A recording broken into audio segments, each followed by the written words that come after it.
They never drove the truck, except once or twice a year to get firewood. It was parked just up the hill in front of the woodshed, where it collected rain in the deep dents on the hood and mosquito larvae in the rainwater.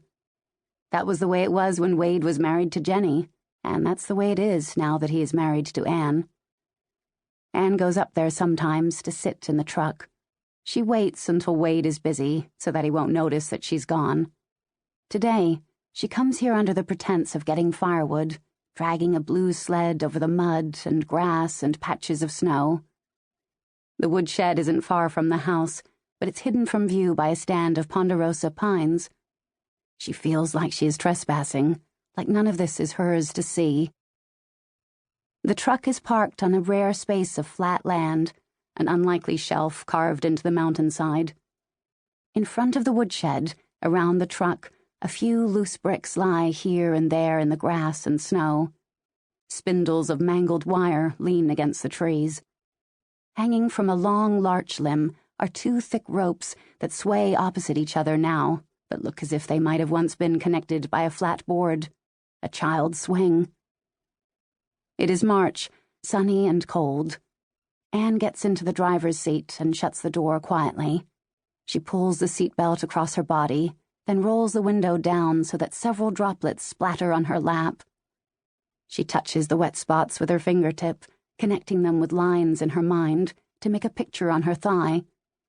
The picture reminds her of a mouse, or at least a child's drawing of a mouse, with a triangle face and a long, curlicued tail.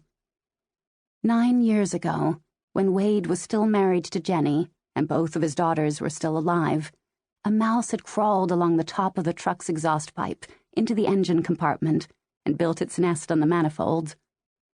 She thinks of how strange it is that Wade probably remembers that mouse, remembers the sound of it skittering under the hood, and yet he's forgotten his first wife's name.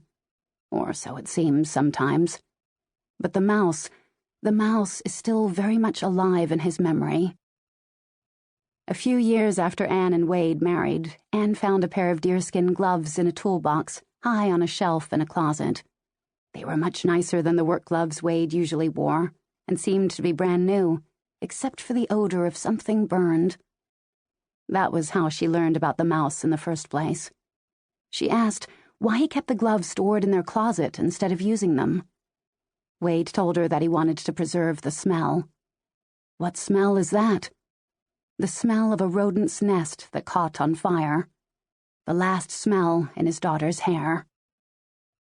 It was a long time ago now that he said things like that. He stopped talking about the details of his daughter's death once he saw how much Anne held on to them. He probably thinks she's forgotten about the gloves. It's been so many years. But she hasn't.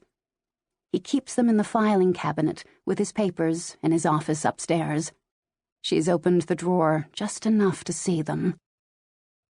That mouse had probably been in the truck the whole winter, during that last year that Wade was married to Jenny, that last year that May was alive and June was safe. Anne thinks of the mouse going back and forth in the snow between the truck and the barn, hauling mouthfuls of hay or insulation or tufts of stuffing from the dogs' beds, making its nest bigger and having babies in it once spring arrived. Some of the babies probably died early on and were absorbed by the nest, their tiny bones like shards of straw themselves. And other mice came, too. You could hear them moving under the hood if you put your ear against it. The little girls liked doing that. Well, at least Anne imagines they did. One day in August, the whole family got into the truck.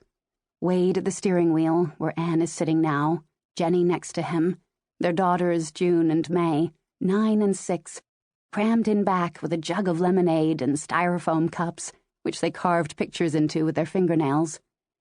The girls probably wanted to ride in the truck bed, but their mother would have said it was not safe on the highway.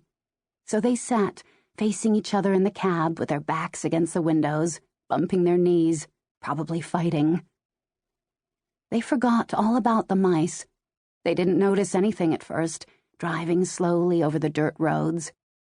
But once they reached the highway in their town of Ponderosa, a smell like decay and burning hair, skin and seeds sizzling on a hot engine, entered through the vent, and filled the whole cab of the truck until the little girls were gagging and laughing and pushing their freckled noses out their windows.